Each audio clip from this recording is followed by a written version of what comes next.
Eating has been going on since the beginning of life itself. But recipes are a human invention. They are the first act of magic, the origins of alchemy. Combine these special ingredients, follow a certain formula, hold a particular intention, and abracadabra, the spell is complete. In my book, Recipes for Love and Murder, Tannie Maria is obsessed with food. But her obsession is so convincing that it seems normal. She says that food and love are what matter most in life. She says without food she would be dead.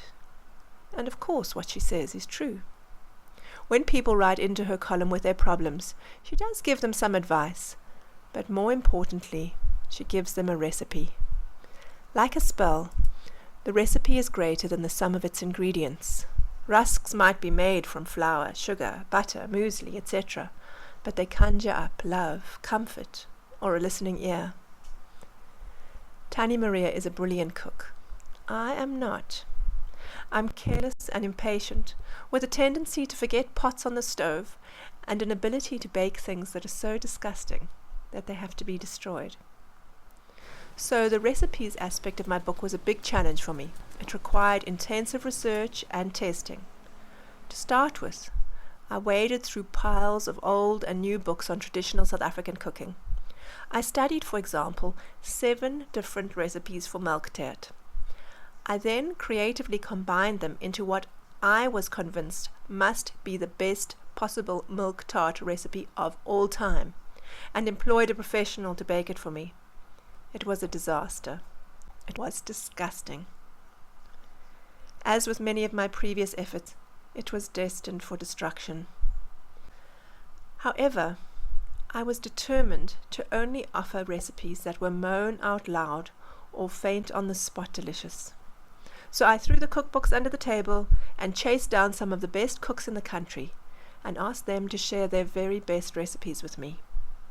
These recipes were further perfected by the fantastic chef Martin Mosmer, who also gave me his great-great-grandmother Oma Ali Visser's milk tart recipe.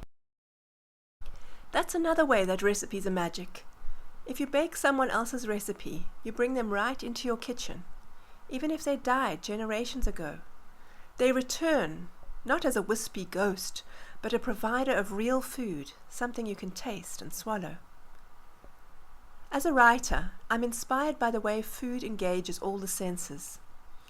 I remember the story of Ernest Shackleton's men, stranded on Elephantine Island in the Antarctic Ocean. Night after night, they huddled under their overturned boat and ate the same meal of seal blubber. The job of the chef de jour was not just to prepare the meal, but while they ate, to describe in detail his favorite meal. It was the description of the food that carried the men from their icy surrounds back to their warm and cozy family homes.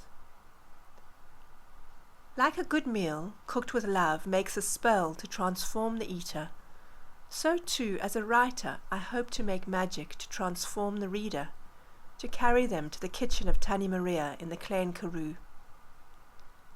I'd love to do more than just tell a story.